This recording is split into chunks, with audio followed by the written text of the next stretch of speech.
Hello, I'm Conrad from Greenhouse Learning, and welcome back to the How to Teach AQA English GCSE series. If you watched the first video, then you know that was just kind of about the general ways in how you should be approaching the lessons with your student and the skills that you're going to need as a tutor and the stuff you should be focusing on. And this video is going to focus on the exams themselves. So we're going to look at every single exam, what the questions are, and what the questions are asking and how your student should be answering them. We're also going to look at the AOs for each one so you know what they need to be hitting. And then in later videos, we're going to look in more depth at each of the questions. So this video is just going to be a bit more of a general overview. It will probably be the longest video as well.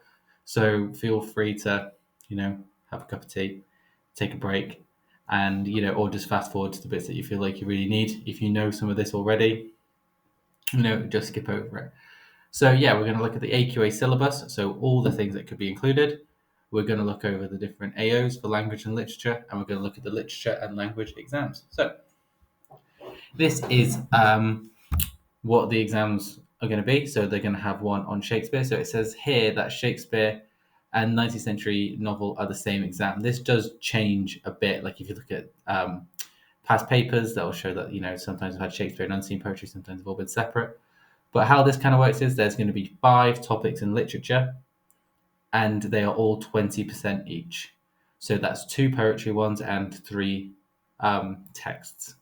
So this one says it's Shakespeare 19th century novel, and so that's 40% weighted because it's 2.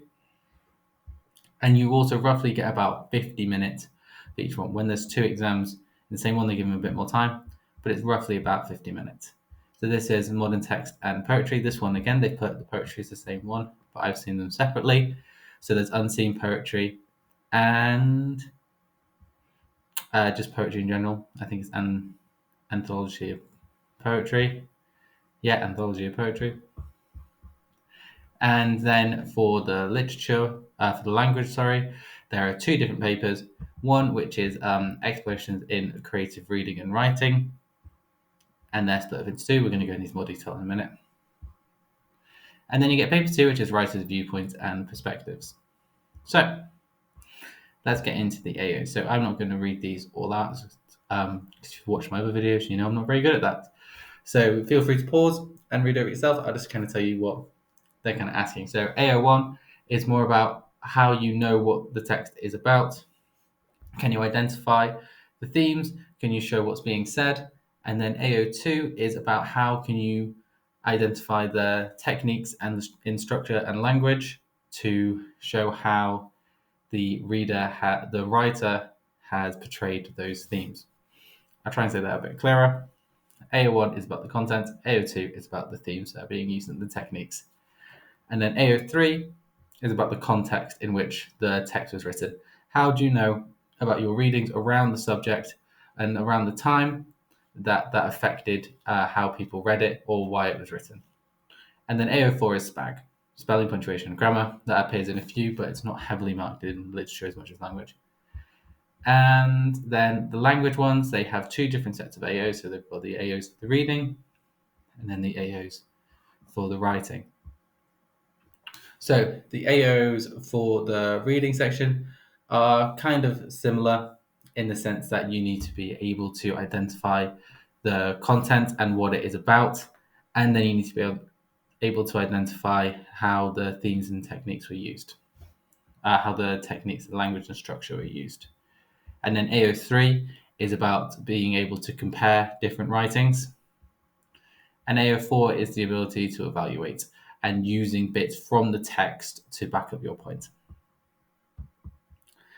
And then the writing side of it, AO5, again, is about the content. It's how well you can use themes. It's how well your writing is, how well it's structured, and, lots of vocabulary, a good plot. And then this AO is the SPAG AO, so that's all about your accuracy in the writing. Okay, so let's get into the literacy papers. So the first paper that they'll have is Shakespeare, or the first one we're going to look at. So these are the different books or the different plays that they could be given. So they'd be given Macbeth, Romeo and Juliet, The Tempest, The Merchant of Venice, Much Ado About Nothing, and Julius Caesar. Macbeth and Romeo and Juliet. That T's going to be over there. Are the ones that I've seen come up the most, especially Macbeth. So yeah, they're the different ones that they could get. So how this exam is structured is that it is one essay with 30 marks plus 4 for the AO4, so 34 altogether, and they'll get given one passage from the play, and they'll be asked about a character, theme, motive, etc. in that passage, and then as in the play as a whole. And this one is last time it was done with unseen poetry, but sometimes it's not. If it's not, it'll just be 50 minutes. If it is, it'll be 145.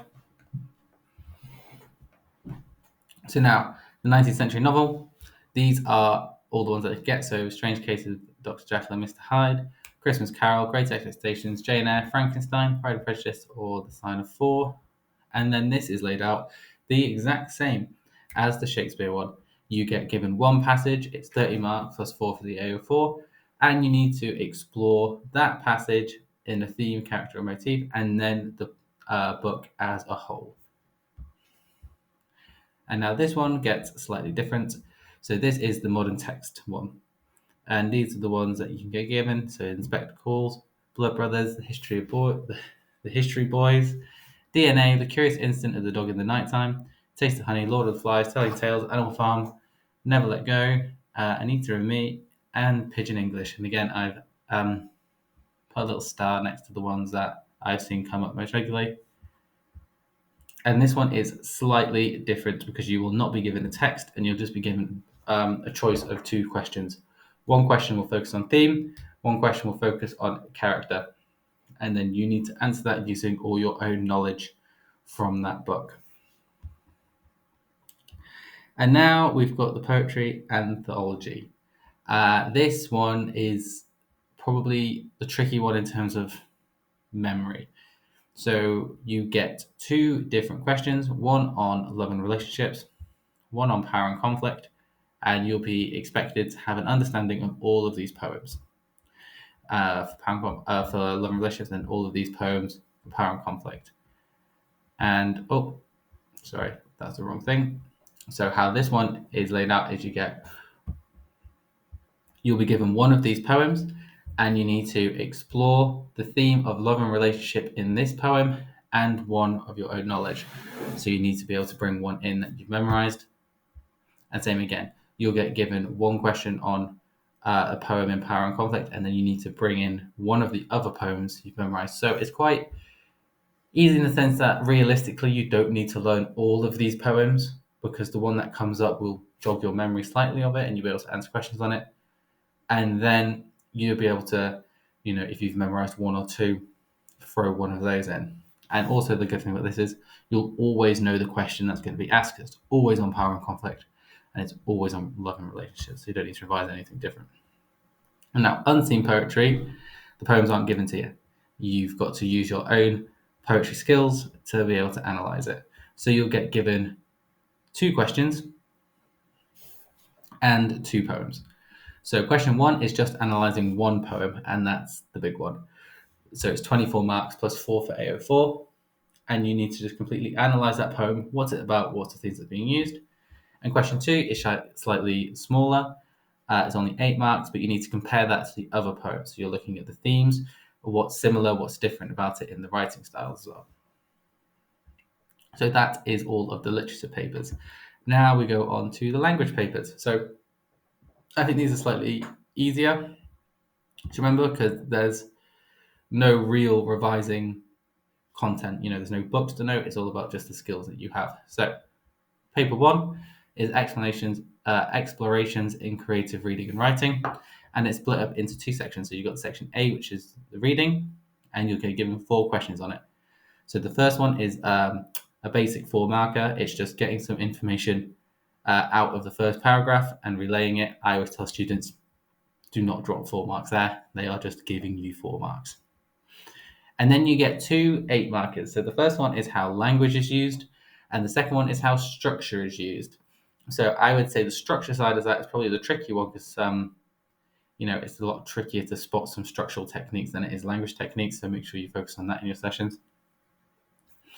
And then the last one is a 20 marker on kind of constructing a debate. So you'll get given or maybe not constructing a debate, but it's more to kind of analyzing what somebody else has said. So somebody will give their comments on the writing, and you will have to say whether you agree or disagree with them and then analyze how that is shown throughout the text. Again, we're going to go into these in more detail in a later video, and I'll go through a paper with you and show how it's done. And then the section B is the creative writing section. So you'll have a choice of 2 questions, and it is 40 marks. So here, this is where the SPAG really comes into play, because it's 24 marks on content, 60 marks on SPAG. And you get 45 minutes on this. And you either get a choice of writing a certain setting, so they'll give you a picture and kind of say, write a setting of a place like this, like, a spooky place or a quirky place or something like that. Or you'll get a story with very loose guidelines, like write a story with a dramatic ending, or write a story about friendship. So that's kind of what it is. I will go into this more detail. I do like to tell students, always do the story one, because the guidelines are so loose. You can plan your story beforehand and then just have it ready to go and write it, because you can make anything fit these guidelines half the time. And that brings us on to paper 2, which is writers' viewpoints and perspectives. So just like the last one, the first section is reading, but the marks are done slightly differently. You still get that nice little 4 marker, which is just getting some stuff from the text and putting it in. And then you get an 8 marker on comparing the sources. So this will be comparing the sources on a specific thing within it. So they'll tell you, there'll be an overarching themes, and then they'll be writing about smaller things as well. So you'll need to just compare about how they talk about one thing. Again, it's hard to explain about a paper, but when we go through this, I'll go through what I mean. Then you get a 12 mark on just the language. So how the sources use language. Oh, I forgot to tell you, you get 2 sources in this one. So it's not just one piece of text like in non-fiction. In fiction even, you get 2 sources. Sorry, I should have said that at the start. And then you get a 12 marker on language, how the sources use language. And then you get a 60 marker on comparing the sources as a whole. And then your section bit will be like a persuasive writing. Sometimes this can also feed into non-formal writing or formal writing, depending on what they've asked you to do. But it will normally be a question based around write a letter to somebody, or write a news article or a blog about getting a certain idea across. So that's just basically going over what all of the questions will be, and then there'll be other videos where we go through the questions in more detail. And like I said, we won't be going over the individual content. So I'm not going to be doing a whole video on Macbeth or a whole video on Lord of the Flies. I'll just be doing the topic as a whole, what the question will be asking, and the information the student will need. Because even though it's going to be different texts, the questions will still be the same, and they'll still be looking for the same things and the same AOs. So that's what we're going to be going over in these videos. I hope this was helpful, and I'll see you in the next one.